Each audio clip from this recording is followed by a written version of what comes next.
What is going on, guys? It's Noah here with Custom RC Mods. Welcome back to the channel. In today's episode, I've got another quick tutorial video for you. This is how to set up a redundant prearm setup in Betaflight and OpenTX. So we've got both a transmitter-only prearm as well as the dual switch prearm setup in Betaflight. And for simplicity's sake, we're not going to be screen recording the computer. I think you can see it pretty well, and there's not a lot that we're going to do in Betaflight, so please just bear with me on that. Let's go ahead and just dive right into it. So basically, what it should be like when we're done is we're going to have a transmitter only prearm, which is just basically a switch that you can switch it into just like you would like beeper mode or an arming mode. They would say, hey, I'm not going to let my channel 5 or my arming channel go ahead and activate. So you can see right here on my prearm, you can see that this is channel 5, my arming switch, but once we activate the prearm, my channel 5 doesn't do anything.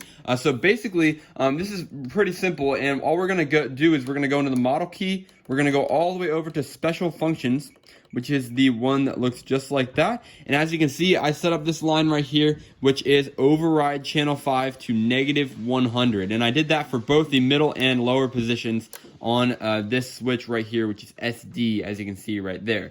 And that's pretty simple altogether. That is pretty much self-explanatory once you kind of learn how to do it. You're basically overriding the arm switch and telling it to go into its lowest position there. But now we're going to go ahead and get into the meat and potatoes here, which is the Betaflight setup. So you're going to want to have a receiver that can do a lot of channels. So if you're running off like a DX6 or other 6-channel receiver, anything like that, this probably won't work for you because you're going to have your 5th channel on your arm switch, your 6th channel on your flight mode switch, things like that. However, if you have a Taranis or anything like that, this one should be a very, very simple, a little thing to do that you should definitely implement into your setup because this is going to make things a lot safer in the long run.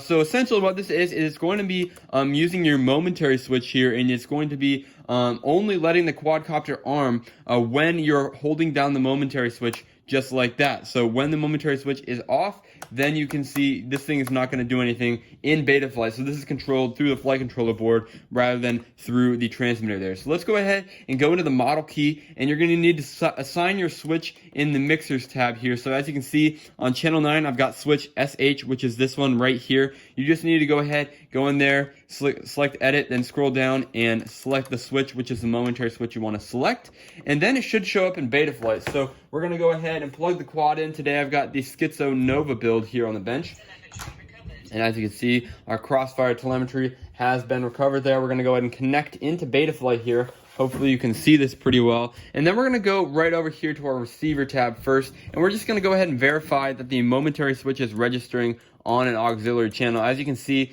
it is on aux 5. This is on channel 9, so 4 plus 5 is 9, as you can see right there in that orange little stripe as I hit the momentary switch. So now we're going to go over to our modes, and we're going to select prearm. So you can see it's right below the flip over after crash if you're using a D-Shot protocol on your ESCs, and we're going to go ahead and add a range. Now on the channel selector, the auxiliary selector, we're going to go ahead and select that aux 5 just like that, and you should be able to see a little orange selector showing the range of the current switch just like so. So now it's at 1000 and it's going up to 2000 just like that. And we want it to be, when we hold it down, the prearm is activated. So as you can see right here, we're going to go ahead and scroll it over so that when we hold it down, the orange tick mark is in the range that we selected, just like that. And you don't have to make it too wide just in case there is some error. We definitely want to make sure that it is fully functional just like that and not using up any extra range just like so. So with that done, now we can go ahead and press save, and that should be all you have to do in this. So go ahead and make sure all your other switches are working while you're here. You can go ahead and disconnect. Let's go ahead and plug this thing in, and we'll see if this thing works. Alright, so we're plugged in with the Schizo Nova right here. We're going to go ahead and verify that this works. So you guys can see right here, even when I arm, the beeper does beep. It's beeping an error message saying that you have to press the prearm switch. But basically, how we know that this one works right here is that it's not going to respond. The quad's not going to beep or do anything at all once I flip this switch with my manual prearm on. However, once we hold down the momentary switch right here and arm, you can see now we are successfully armed just like that, and we can go ahead and release the momentary switch just like that. So only for the arming process do we need to go ahead and hold down the momentary switch. You don't actually have to hold it down all the way in flight, which is obviously really nice. So yeah, that's it for this video, guys. Hopefully that helped you guys out there. It's really important to have your pre-arm set properly and to really be safe about things. I've got a pretty nasty gash before from this very drone right here, just because I didn't have my pre-arm set and I accidentally armed it when I was carrying it. So definitely it would recommend that you do this so that you would not, so you can avoid making that same mistake that I did. So yeah, thanks for watching, guys. Hope you found this helpful. If you guys would like any other Betaflight how-tos, OpenTX tutorials, please go ahead and comment those ideas down below. If you haven't already subscribed yet, that would really mean a lot to me. We're almost at 700 subscribers, so keep that support up. And with that said, thanks for watching, guys, and I'll catch you guys in the next video.